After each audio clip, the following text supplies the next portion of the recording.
Her temperature was rising, her heart rate was climbing, and nothing we did was stopping it. She had gone to sleep just minutes earlier. Everything had been normal, routine, controlled, and now something wasn't right. The numbers were climbing faster than they should, and they weren't responding.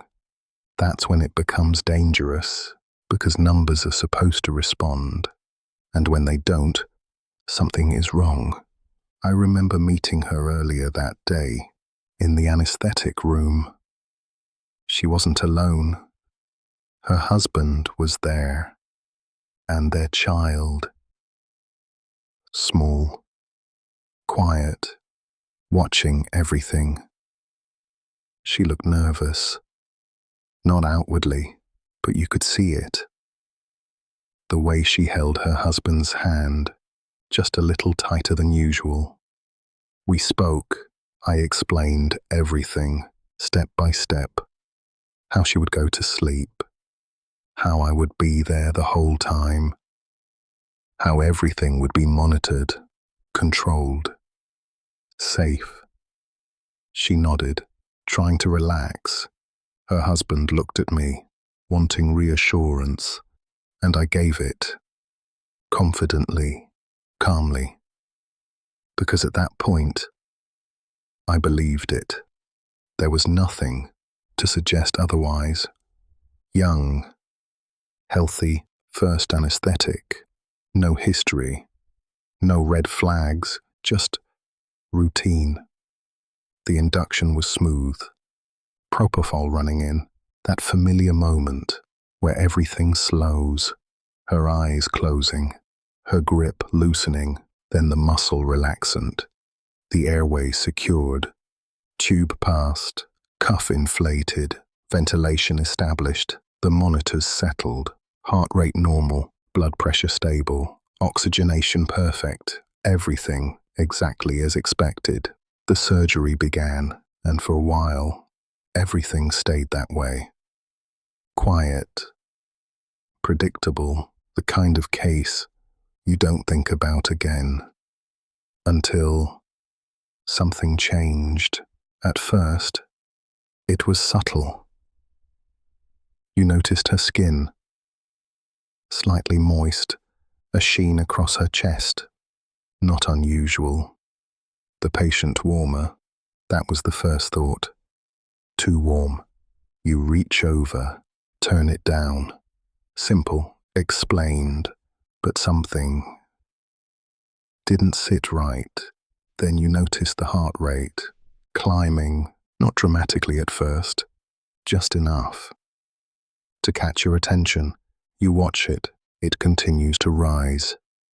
100, 120, 140, and then 150. Out of proportion, unexplained. And then the CO2, slowly, steadily, climbing. You adjust the ventilator, increase the rate, increase the volume. It should respond, but it doesn't. You pause, think. Soda lime, that must be it. Exhausted absorbent. You change it. Quickly, efficiently. You expect the numbers to fall, but they don't. They keep rising. That's when it becomes uncomfortable. Because now, you've fixed what should have been the problem, and nothing has changed. You look again, check everything. The circuit, the ventilator, the monitors.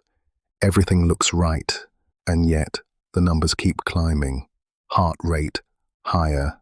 CO2, higher. Temperature. You check it again. It's rising, not slowly anymore. Faster, too fast. You check again. 40 degrees, already, and climbing. That's not normal. That's not even close. And still, you hesitate because it doesn't make sense. It must be something else. Equipment, error, something you've missed. You don't want to believe it, because if it is what you think it is, Everything changes. You look again. The pattern is there now. Clear. Rising CO2, tachycardia, rapidly increasing temperature. 40 degrees. The skin hot, almost radiating heat. The heart rate still elevated. The CO2 refusing to come down. And that's when it becomes undeniable. It clicks. Malignant hyperthermia. Something you've read about, studied, prepared for, but never seen. And for a moment, you don't believe it. You don't want to believe it. But you have to, because the numbers don't lie. And they are getting worse, fast. This is no longer routine. This is time critical. Immediate action, triggers off. Anaesthetic changed. Call for help. More people enter. The room shifts. Controlled, but urgent. Dantrolene is requested. And then comes the hardest part. Waiting. Because it doesn't arrive ready. It has to be made. Vial after vial. Mixed. Prepared. It takes time. Too much time. You feel it. The pressure. The heat. The exhaustion. You're working. Continuously. Adjusting. Cooling. Managing. And still, the numbers climb. The body generating heat uncontrollably. Burning from within. More help arrives. Hands moving faster. More vials. More mixing. Dantrolene given. Then again. And again. Waiting. Watching. Hoping. And then, slowly, something changes. The CO2 stabilizes. The heart rate begins to fall. The temperature stops rising. And then begins to fall, gradually, controlled. And the room, finally, breathes. But not completely, because it isn't over. Not yet. She is stabilized, prepared for transfer to intensive care, and that's when it hits you, the memory.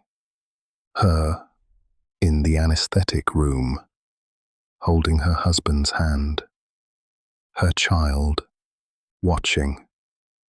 The reassurance you gave, it will be fine. And now you think about the conversation you will have to have, the questions, the explanations, what you will say, and what you won't be able to say. And that was the moment I realized, sometimes the most dangerous things are the ones you don't see coming. Because sometimes everything looks normal right up until it doesn't.